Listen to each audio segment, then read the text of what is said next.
ভগবান শিবশঙ্কর বা মহাদেব তিনি ভক্ত তথা বিষ্ণু ভক্ত নাকি ভগবান নাকি মহেশ্বর ঈশ্বরের ঈশ্বর পরমেশ্বর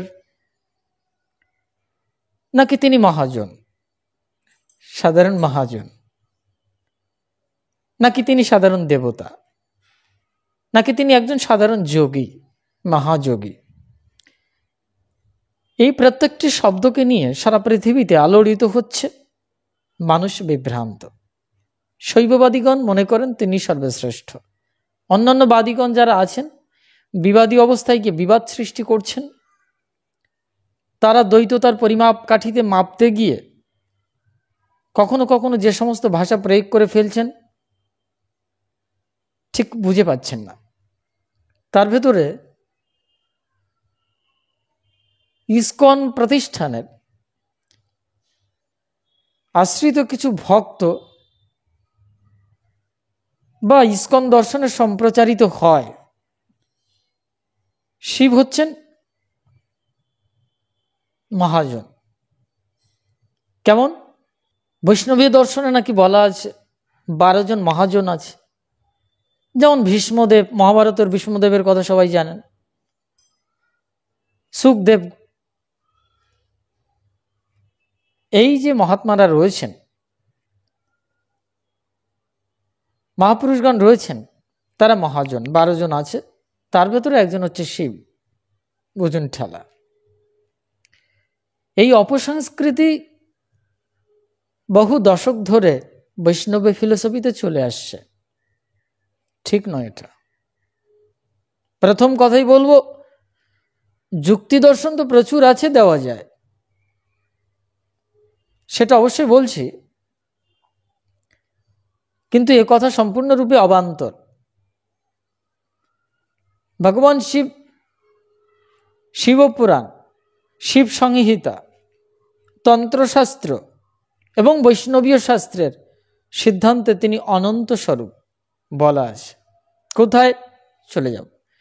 তো কেন মহাজন বলছেন? বলছে, তারা বলছেন ইনি কিন্তু সাধারণ না, শিব কিন্তু শিবজি বলেন। শিবজি, জিটা সম্মান অর্থে ব্যবহার করা হয়। ইহারা জানেন না জি কথাটা কোথায় লাগাতে হয়। শিবজি হয় না, ভগবান শিবজি হয়, ভগবান কৃষ্ণজি হয়। ইহারা ভগবান বলতে একমাত্র কৃষ্ণকে বোঝেন। হ্যাঁ, একম এব অদ্বিতীয়ম। যদি কৃষ্ণ চরিত্রে কৃষ্ণকে মহর্ষি ব্যাসদেবের লেখনীতে ফুটে ওঠে, ঋষি মতবাদের ভেতরে ফুটে ওঠে এবং স্বয়ং শ্রীকৃষ্ণ সম্মুখে ঘোষণা করেন আমি আত্মা, আমি সুপ্রিম, আমি পরমাত্মা, তো শৈব দর্শনে ভগবান শিব শঙ্কর সমহিমায় ঘোষণা করেছেন। তন্ত্রশাস্ত্রের একটা উদ্ধৃতি দিয়ে দিচ্ছি। ভগবান শিব শঙ্কর কোনো সাধারণ মহাজন নয়। ভীষ্মদেব, সুখদেব, ইহারা সাধন তত্ত্বের সুপ্রিয়রিটি লাভ করেছিলেন, কিন্তু ভগবান শিবশঙ্করের কৃপানুগ্রহে সুখদেবের আজকে পরম প্রাপ্তি। তার কাছ থেকে রসধারামৃত, প্রেমামৃত কিঞ্চিত কণা পান করে তবেই সুখ পাখি কৃষ্ণ পাখিতে পরিণত হলেন, যার নাম সুখদেব। তো আমার হরগৌরী তত্ত্বের যে প্রেমের স্পন্দন, তার কিঞ্চিত স্পন্দন পান করে আজকে সুখদেব, তার সাথে মেলাচ্ছেন। ভাগবতের লেখা যদি থেকে থাকে, আই এম শিওর এটা সংস্কৃতিবিহীন মানুষরা অপব্যাখ্যা করছেন, অপলাপ করছেন। কারণ শাস্ত্রের মর্মার্থ বুঝতে গেলে সাধারণ পণ্ডিতের পক্ষে সম্ভব নয়। একমাত্র উৎকৃষ্ট যোগীগণও সেই সার অমৃত পান করতে পারেন, আর ঘোল বা মাঠা পান করেন সাধারণ পণ্ডিতগণ। সাধারণ পণ্ডিত হও দূর কি বাদ, যারা সাম্প্রদায়িকভাবে 2-1টা গ্রন্থ প্রিন্ট করে তার টিকা করে সাম্প্রদায়িকভাবে চালাচ্ছেন, তাদের টিকাকরণ পদ্ধতিতে আসলে সমাজে ভ্যাকসিনেট করে ফেলছে, পয়জানাস ভ্যাকসিনেট করছেন। এটা ঠিক নয়। আমরা সেই পরিভাষাতে চলে যাব। ভগবান শিবশঙ্কর সমহিমায় ভগবতী পার্বতী জিজ্ঞেস করছেন, আপনি কে? শিব কি? শিবকে? তখন উনি বললেন, অহম সৃষ্টির অহম কালপ্যহম ব্রহ্মপ্যহম হরিহি অহম রুদ্রপ্যহম শূন্যম অহম ব্যাপী নিরঞ্জনম। ভগবান শিবশঙ্কর বলছেন, আমি সৃষ্টি অনন্ত ব্রহ্মাণ্ডের, আমি কাল, আমি ব্রহ্মা, আমি বিষ্ণু, আমি রুদ্র, এবং আমি শূন্য, শূন্য তত্ত্ব, মহাশূন্য তত্ত্ব। শূন্য তত্ত্বের যতগুলো ডাইমেনশন দার্শনিক তত্ত্বে পাওয়া যায়, এই সমগ্র স্পেস, এই মহাশূন্য তত্ত্ব, পরাকাশ, সূর্যাকাশ, তত্ত্বাকাশ, এই বিভিন্ন আকাশ তত্ত্ব ভেদ করে গিয়েও যে পরম শূন্য তত্ত্ব, পরম ব্রহ্ম তত্ত্ব, তিনিও ভগবান শিব শঙ্কর। তারপরে বলছেন, সর্বব্যাপী এই রূপে আমি নিরঞ্জন পরব্রহ্ম। নিরঞ্জন, তিনি নিরঞ্জন তত্ত্ব। আপনি কোথায় কালিমা দিয়ে ফেলছেন টের পাচ্ছেন না মহাজন? না, ভগবান নিরঞ্জন পরব্রহ্ম তত্ত্ব ভগবান শিব শঙ্কর। ভগবান বললেও কম হবে, নিরঞ্জন। কারণ তিনি আবার বলছেন ভগবান শিব শঙ্কর, অহম সর্ব আত্মাকম দেবী নিষ্কাম গগনপম, আমি সকলের আত্মা, আমি সকলের আত্মা, তিনি বলছেন ভগবান শিব শঙ্কর। এবং আমি নির্মল, আমি নিষ্কাম, আমি আকাশ স্বরূপ, স্বভাব নির্মলম, শান্তম স এব অহম ন সংশয়, আমি নির্মল স্বভাব, আমি নিষ্ক্রিয় পরব্রহ্ম, কোনো সন্দেহ নেই। শান্তম, পরশান্ত অবস্থা। না, শান্ত অবস্থার মিনিং এটা বুঝবেন না, এ বুঝতে গেলে অনেক বাকি আছে। ভগবান শিবশঙ্কর যেখানে নটবরের রূপ ধরে কৃষ্ণ চরিত্র অভিনয় করছেন, জেনে রাখুন ভগবান শিবশঙ্করের অবতার কৃষ্ণ আমরা বিভিন্ন জায়গায় দেখাতে পারি। দেখানোর জন্যে আমরা চলে যাব ভগবান শিবের বিবাহে। এই যে মহাশিবরাত্রি চতুর্দশী তত্ত্ব, যেখানে ভগবান শিবশঙ্কর কি তার নির্গুণ তত্ত্ব, সগুণ তত্ত্ব, তার ভস্মী রহস্য, তার শূন্য রহস্য, বিশ্ব রহস্য, তার অরূপ স্বরূপ রূপ সবকিছু প্রকাশিত হয়েছিল ওই বিবাহ বন্ধনের সময়, বিবাহের দিনে। অনেকে মনে করেন এই জন্যই এই শিবরাত্রি, শিব চতুর্দশী তত্ত্ব। হ্যাঁ, মহাশিবরাত্রি আমরা যদি ভৌগোলিক দৃষ্টিকোণ থেকে দেখি, যেখানে সবকিছু বিলয় প্রাপ্ত হয়েছে, যেখানে সম্পূর্ণ তমসাচ্ছন্ন, তমসা অর্থ এটা নয়, অন্ধকার নয়, ভগবান শিবশঙ্কর তামসিক এটা নয়, এটা হচ্ছে সেই অনন্ত গ্যালাক্সির ভেতরে সব থেকে শক্তি সম্পন্ন তত্ত্ব, ব্ল্যাক হোল, যে অন্ধকারকে কেউ জানতে পারছে না, সেই গর্তটাকে কেউ জানতে পারছে না, যার ভেতরে সবকিছু হারিয়ে যায়। অন্ধকার এক গুহা, অন্তর্গুহায়াম। উপনিষদ বলছে অন্তর্গুহায়াম, অন্তর্গুহার ভেতরে সেই পরম তত্ত্ব লুক্কায়িত রয়েছে। এই সেই গুহা তত্ত্ব, এই সেই অন্ধকার তত্ত্ব, এই সেই তমসাচ্ছন্ন তত্ত্ব, যাতে সবকিছু বিলীন প্রাপ্ত হয়, যেখানে কোটি কোটি অনন্ত ব্রহ্মাণ্ডের সূর্য, নক্ষত্র, গ্রহ যা কিছু আছে সবকিছু বিলয় প্রাপ্ত হয়। এই জন্যে তা তমসা, এই জন্যে তা তামসিক, অন্ধকার। কিন্তু কোন কোটি কোটি সূর্য তাকে আলোকিত করতে পারে না, তিনি স্বমহিমায় আলোকিত। ওই রহস্য ভেদ করতে গেলে কালী তত্ত্বকে ভেদ করতে হয়।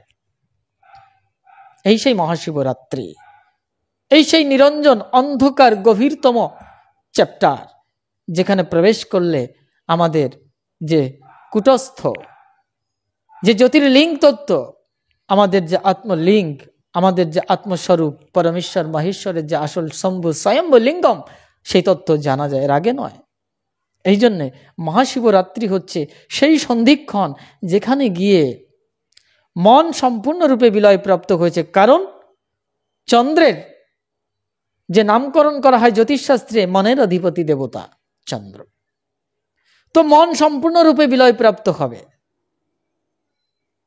মনের ভেতরে কোনো বিকল্প সংকল্প থাকলে ভগবান শিব শঙ্করের প্রশ্নই আসে না। আবার এই মন সম্পূর্ণরূপে বিলয়প্রাপ্ত হয়ে গিয়ে আবার অমৃত রসধারায় স্নাত হয়ে গিয়ে স্নিগ্ধ মাধুর্য, গাম্ভীর্য, ঔদার্য রূপী ভগবান শিব শঙ্করের মস্তকে এই চন্দ্র শোভিত হয়, সাধারণ চন্দ্র নয়। এটা হচ্ছে অমৃত রস,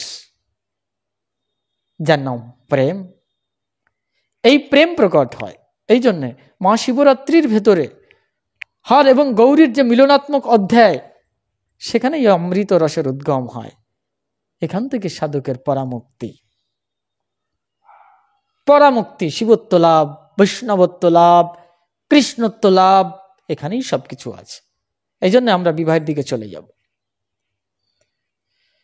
যেভাবে হোক সপ্ত ঋষি ঘটকালি করে, নারদাদি ঘটকালি করেছেন, মায়াবতী হিমালয়ের স্ত্রীকে রাজি করিয়েছেন এবং কঠোর তপস্যার দ্বারা হিমাবন কন্যা, রাজপুত্রী, রাজকুমারী, রাজরানী, জগন্মাতা উমা কুমারী, ব্রহ্মচারিণী উমা দেবী, পরমেশ্বরী আমার জগন্মাতা, তিনি কঠোর তপস্যার দ্বারা, কঠোর প্রেমাত্মিক সত্তাকে নৈবেদ্য দিয়ে তিনি পরম শিবত্ব, পরম শিবের প্রেম লাভ করলেন, বিবাহ বন্ধনে আবদ্ধ হচ্ছেন। যাই হোক, এদিকে মায়াবতী হিমাবন চিন্তা করলেন অহংকারে যে শিবশঙ্কর তাহলে কেমন হবেন। তো যাই হোক, তাকে বিবাহের জন্য সমগ্র ব্রহ্মাণ্ডের দেব দেবতা, ব্রহ্মা, বিষ্ণু সবাই উপস্থিত। যে যার মতো অলঙ্কার আদি যা কিছু নিজেদের সমহিমায় মহিমান্বিত হয়ে ভগবান শিব শঙ্করের অত্যুজ্জ্বল এক দৃষ্টান্ত স্থাপন করেছেন বৈবাহিক পরিস্থিতিতে। বিবাহের সমকালীন সময় কৈলাস থেকে যাত্রা নিচ্ছেন, বেশ আনন্দঘন এক অপূর্ব মুহূর্ত। যদি ভগবান শিব শঙ্করের এই বৈবাহিক আনুষ্ঠানিক পর্বটা কৈলাস থেকে হিমাবনের গৃহ পর্যন্ত যদি দেখেন এবং বিবাহের সমাপন অবস্থা পর্যন্ত যদি দেখেন, বিবাহের পরিস্থিতি পর্যালোচনা করেন, তাহলে আপনি স্নাত হবেন, অটোমেটিক প্রেমে বিগলিত হয়ে যাবেন, সাধন অটোমেটিক হবে। এক অপূর্ব অমৃত তত্ত্বের কথা, সৃষ্টির আদি প্রেম তত্ত্বের কথা, সৃষ্টির অনাদি তত্ত্বের পরম বিবাহ তত্ত্বের কথা, যেখানে পরমাত্মা এবং জীবাত্মার মিলন হচ্ছে, এখান থেকেই বিবাহ। এই যে 7 পাকে বাধা সাধারণ মানুষ বিবাহ করেন, এই বিবাহটা কিন্তু ওরই নামান্তর। এটা হয়তো কামাতুর পুরুষ বা নারীরা দেহ সুখভোগের জন্য মিলিত হন, সৃষ্টিতত্ত্বকে বাঁচানোর জন্য অর্থাৎ সন্তান উৎপাদনের জন্য মিলিত হন। কিন্তু জেনে রাখুন, ওই অমৃত প্রেমের রসধারায় তার কণা নিঃসৃত হতে হতে, নির্গত হতে হতে, সে প্রেমের কণায় আজকের এই আমাদের শরীরের কামাতুর দৃষ্টি, এখান থেকেই সৃষ্টি বিন্যাস, তারই অনবদ্য সৃষ্টি, তারই অবিচ্ছেদ্য এই আমাদের বিবাহ পদ্ধতি। ভিন্নতা কিছু নেই, শুধু দৃষ্টিভঙ্গিকে চেঞ্জ করতে হবে। তো ভগবান শিব শঙ্করের সঙ্গে পরাশক্তির মিলনাত্মক যে চ্যাপ্টার, তার নামই বিবাহ। এই সেই শিবরাত্রি চতুর্দশী তত্ত্ব। বেশ, হিমাবন এবং তার স্ত্রী চিন্তা করছেন। তো এক এক করে দেবতা, গান্ধর্ব, যক্ষ, কিন্নর, বিশ্বাবসু সবাই এবং ব্রহ্মদেব সবাইকে এক এক করে দর্শন করলেন। নারদাদি সবাইকে এক এক করে দর্শন করছেন, আর মায়াবতী ভাবছেন এই বোধহয় শঙ্কর হবেন। তখন নারদ বলে দিচ্ছেন এটা নয়। ইন্দ্রদেবকে দেখে তিনি মথিত হয়ে গেলেন, একই রূপ, এই তাহলে শঙ্কর। তখন নারদ বলছেন, না না মায়াবতী, এই স্বয়ং শিবের কিঙ্কর, মানে চাকর। তারপরে ব্রহ্মদেবকে দেখলেন, এই বোধহয় শঙ্কর। বলছে না না, ইনিও শঙ্কর নন, ইনিও ওনার থেকে সৃষ্ট হয়েছেন ব্রহ্মদেব, শিবের থেকে। তখন মানবতী চিন্তা করলেন, বাপরে বাপ, তাহলে শিব শঙ্কর কেমন হবে। তিনি আনন্দে আত্মহারা হয়ে যাচ্ছেন। অবশেষ ক্রমে সবাইকে দর্শন করে তিনি এক প্রকার মথিত হতে হতে হতে নারায়ণকে দর্শন করলেন, হরিকে। বলেন, এই হবেন তাহলে, এই অপূর্ব মাধুরী, অপূর্ব রূপ। তখন নারদ বলে দিচ্ছেন, না, ইনিও শঙ্কর নন, শঙ্করের সৃষ্টিতত্ত্বের ভেতরে পালন করছেন এ ভগবান বিষ্ণু। এটা মহাশিব পুরাণ তত্ত্বের কথা বলছি, তৈরি করার কথা নয়। যারা মহাশিব পুরাণ পড়েননি, অথচ শুধু ভাগবত বা বৈষ্ণবীয় সিদ্ধান্তকে গ্রহণ করে শিবকে ছোট করার চেষ্টা করছেন, সাধারণ মহাজন বলার চেষ্টা করছেন, তাদেরকে জানিয়ে দিই, মহাজন কাকে বলতে হয় সেটা আগে জানুন।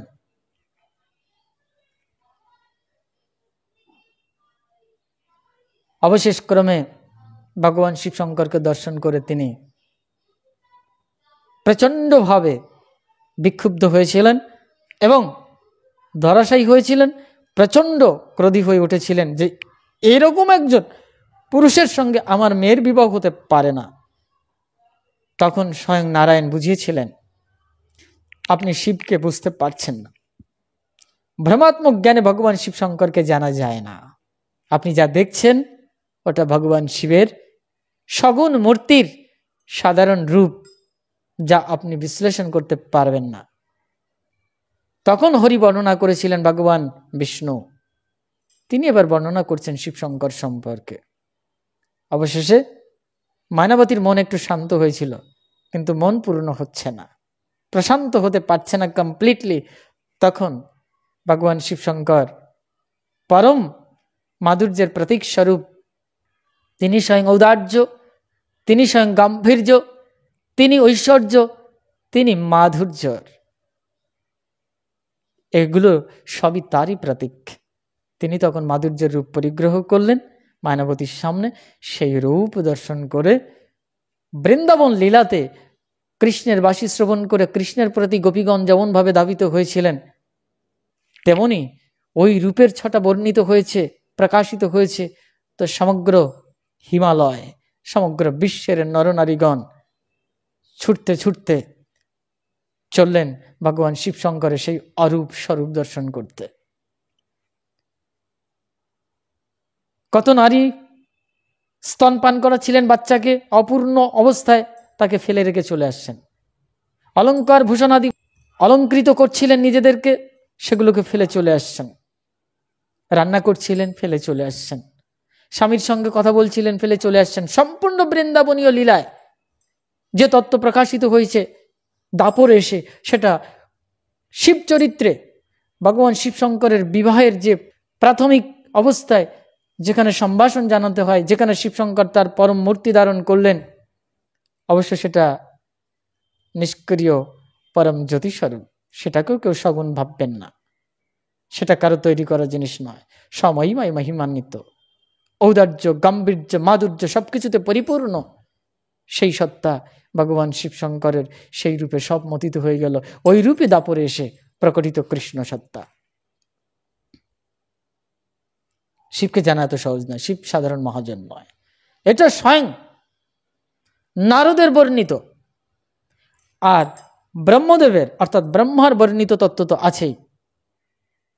শিবপুরাণ অধ্যয়ন করুন, লিঙ্গ পুরাণ অধ্যয়ন করুন, শিব সংহিত অধ্যয়ন করুন, কাশীখণ্ড ভালো করে দেখুন, এবং দেবী ভাগবত, ভগবতী গীতা সমস্ত জায়গায় আরো অন্যান্য পুরাণ আদি যা কিছু আছে, বেদ বেদান্ত ঘাটাঘাটি করুন, পরিষ্কার পেয়ে যাবেন ভগবান শিবশঙ্কর তত্ত্বকে। তিনি সাধারণ মহাজন নয়। ভগবান শিবের 10টা অভেদ তত্ত্ব, 18টি ভেদ অভেদ তত্ত্ব এগুলো আছে। এইসব নিয়ে ওখানে কিন্তু এসছে 64টি আগম তত্ত্বের কথা এসছে, মুখ্যত 64টি আগম তত্ত্বের কথা। ভগবান শিব শঙ্করের 5টি মুখ, এ সম্পর্কে সাধারণ মানুষ জানেন না। ঈশান, তৎপুরুষ, বামদেব, অঘোর আর সদ্যজাত। এমন ব্রহ্মাণ্ডে, এই অনন্ত কোটি ব্রহ্মাণ্ডে এমন কোন স্থান নেই যে এই পঞ্চ তত্ত্ব সেখানে নেই। ইহার দ্বারাই অনন্ত ব্রহ্মাণ্ডের সৃষ্টি। ঈশান, তৎপুরুষ, এগুলোর যে পরিপূর্ণতম গভীর ব্যাখ্যা দার্শনিকগণ করেছেন, প্রাচীন টিকাকারগণ যা ব্যাখ্যা করেছেন তা কল্পনার অতীত। সুতরাং সাধারণ একটি শ্লোককে কেন্দ্রায়িত করে, সাধারণ বলছি না, সুতরাং কোন গ্রন্থের একটি শ্লোককে কেন্দ্রায়িত করে তার মর্মার্থ অর্থ না বুঝে এবং ভগবান শিবের পরম সৃষ্টি তত্ত্ব এবং তার অবতার তত্ত্বের ব্যাখ্যা না জেনে সাধারণ মহাজন বলাটা এটা ঠিক হয়নি। যদি কোথাও ব্যাসদেব কথাটা লিখে রাখে তাহলে কথার মিনিং অন্যরকম, আপনি জানেন না। হুই ইজ সুপ্রিম, এবং ভগবান শুধু নন, তিনি পরমেশ্বর। যেমন শাস্ত্রে এখানে বলেছে, আমি সকলের আত্মা, আহম সর্ব আত্মাকং দেবী, আমি সকলের আত্মা। ভগবান শিবশঙ্কর নিজে বলছেন। ভগবতী গীতাতে বলছেন তিনি পরম পুরুষ আর শক্তি পরম প্রকৃতি সত্তা। নানাদেন বীন জ্ঞানম নানাদেন বীন শিব নাদ রূপম পরম জ্যোতির নাদ রূপী পরহরিহি। এই তো নাদ তত্ত্ব থেকে হরি এবং হর অভিন্ন তত্ত্ব। পদ্মপুরাণের সিদ্ধান্তে দশম নাম অপরাধের এই শ্লোকটা দেখুন, শিবস্য শ্রী বিষ্ণুর ইয় গুণাম আদি সকলম। ভিন্ন জ্ঞান করতে নিষেধ করছেন। মহাজন কি করে হয়? তাহলে তো বিষ্ণু মহাজন হয়ে যায়, কৃষ্ণ মহাজন হয়ে যায়। এক দৃষ্টিকোণ থেকে মহাজন, এক দৃষ্টিকোণ থেকে মহাজন, কিন্তু মহাজন নয়। ভগবান শিব লীলাভূমিতে এসে যেমন তিনি রামচন্দ্রের মাহাত্ম্য ফুটিয়ে তুলেছেন, কৃষ্ণের মাহাত্ম্য, বিষ্ণুর মাহাত্ম্য ফুটিয়ে তুলেছেন, তেমনি তেমনি শৈব চরিত্রের ভেতরে বিষ্ণুকে কেন্দ্রায়িত করে সেখানে বিষ্ণু চরিত্রে বিষ্ণুদেবের ভক্ততত্ত্ব এবং ইষ্টতত্ত্ব ভগবান শিবশঙ্কর তা ফুটে উঠেছে। ইহার তত্ত্ব পরম ঋষিগণ, নারদাদিগণ ইহারা জানেন ইহার রহস্য কি। এই জন্য সাধারণ নন, তিনি মহাজন, এটা বললে ভুল হবে। কারণ দেব দেব জগন্নাথ জগতম হিত কারক, তিনি দেবতাদেরও দেবতা এবং জগতের নাথ ঈশ্বর এবং সকলের মঙ্গল বিধাতা। কি করে বললেন মহাজন শুধুই বিষ্ণু ভক্ত? এগুলো বৈষ্ণবদের একচেটিয়া অপলাপ অপব্যাখ্যার সম্প্রসারণ ছাড়া আর সম্প্রচার ছাড়া আর কিছুই নয়। একজন ব্যক্তি ভিন্ন ভিন্ন চরিত্র অভিনয় করতে পারে, এই জন্য তো তিনি নটরাজ। তিনি শিল্পত্বের রাজা, নাটকের রাজা, নাট্য অভিনয়ের রাজা, তিনি নৃত্যের তাণ্ডবেশ্বর। এই জন্য বলছে সাধারণ রাবণ রাক্ষস কুলে জন্ম নেওয়া একজন সাধক, তিনিও জানতেন, অথচ বৈষ্ণবগণ এই শিবের মাহাত্ম্য জানতে পারছেন না। আজকের বৈষ্ণবগণ, অত্যন্ত দুঃখের বিষয়। অবশ্য সাধারণ বৈষ্ণব বললে, অবশ্য সব বৈষ্ণব বললে ঠিক হবে না। অনেক বৈষ্ণব আছেন তারা ভগবান শিবশঙ্করকে শুধু শিবজি নন, ভগবান শিবশঙ্কর বলেই জানেন, শুধু মহাজন বলে নয়। ইস্কন গৌড়ীয় দর্শনে বিশেষ করে এটা দেখা যায়, গৌড়ীয় মঠ তথা ইস্কন দর্শনে এটা বেশি দেখা যায়। অথচ শাস্ত্র বলছে শিব আয় বিষ্ণু রূপায়, শিব রূপায় বিষ্ণুবে। এই শিব বিষ্ণুরূপী, আবার বিষ্ণু শিবরূপী। শিবস্য হৃদয়ম বিষ্ণুর বিষ্ণুস্তু হৃদয়ম শিব। এই বিষ্ণুই শিবের হৃদয়, আবার শিবের হৃদয় বিষ্ণু। এই অখণ্ড শাস্ত্রীয় দর্শনকে যারা জানেননি তারা শিব মাহাত্ম্য সাধারণ মহাজন বলে সুখদেব বিষ্ণুদেবের সঙ্গে তুলনা করা ঠিক হবে না। কারণ একজন অভিনেতা ভিন্ন ভিন্ন চরিত্রে অনেক সময় অভিনয় করেন, ভগবান শিবশঙ্কর এই জন্য ভক্ত আবেশে তারই একটা রুদ্র মূর্তির মিনিমাম তো 18 রুদ্র জানেন, 18 রুদ্র এটা কমপ্লিট শিবতত্ত্ব নয়, এর উপর পারের যে পরম শিবতত্ত্ব আছে সেগুলো কল্পনার অতীত।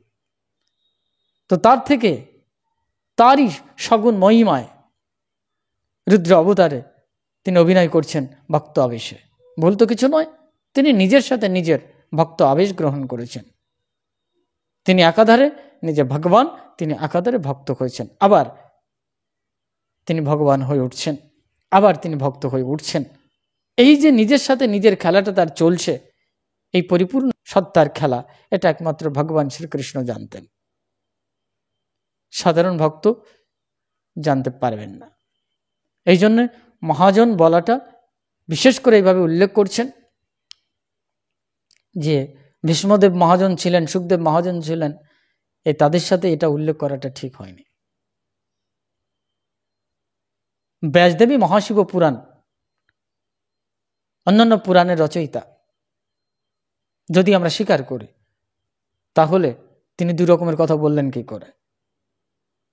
তিনি এত বড় একজন অবতার পুরুষ, মহর্ষি, ত্রিকালদর্শী মহাপুরুষ, সাক্ষাৎ মহাজন যদি আমরা বলি, তাহলে তিনি এই ভুলটা কি করে করলেন? তিনি ভুল করতে পারেন না, ভুল করছি আমরা। সুতরাং এই ভুল স্বীকার করতেই হবে। ভগবান শিবশঙ্কর সাধারণ কোনো মহাজন নয়, সুখদেবাদিদের মতো এরকম কোনো সাধক পুরুষ এরকম কিছুই নন। ইনি স্বয়ং নিত্য পুরুষ, ইনি স্বয়ং পরম পুরুষোত্তম, পরম পুরুষ, পরম তত্ত্ব, অনাদি তত্ত্ব, যার নামই হচ্ছে পরমশীল, যার নাম ঈশ্বর পরম কৃষ্ণ, অভিন্ন স্বরূপ, এক ভিন্ন অদ্বিতীয় কিছু নেই। চারিত্রিক নাট্য অভিনয় ভিন্ন ভিন্ন অবস্থায় নিজেকে খেলা করিয়েছেন, কিন্তু সবকিছুর ঊর্ধ্বে দাপর ত্রেতা যেটাই বলুন, সবকিছুর ঊর্ধ্বে কিন্তু অনাদি শিব তত্ত্ব, যেখান থেকে ব্রহ্মা বিষ্ণু এই রুদ্রদেবের সৃষ্টি। এই বিষ্ণু তত্ত্বে আবার 3-4 প্রকারের বিষ্ণু রয়েছে, সেই বিষ্ণু তত্ত্বের অনেক উপরে রয়েছে কৃষ্ণ তত্ত্ব, সেই কৃষ্ণ তত্ত্বের লিঙ্গম তত্ত্ব, আবার সেই লিঙ্গম তত্ত্ব ভেদ করে উঠে গিয়ে সেই লিঙ্গম তত্ত্বের যে পরিপূর্ণতম গভীর দশা, বিস্তীর্ণ দশা, তাই ভগবত তত্ত্ব, তাই স্বয়ম্ভু শিব জ্যোতির্লিঙ্গম পরমেশ্বর শিবশঙ্কর। হর হর মহাদেব।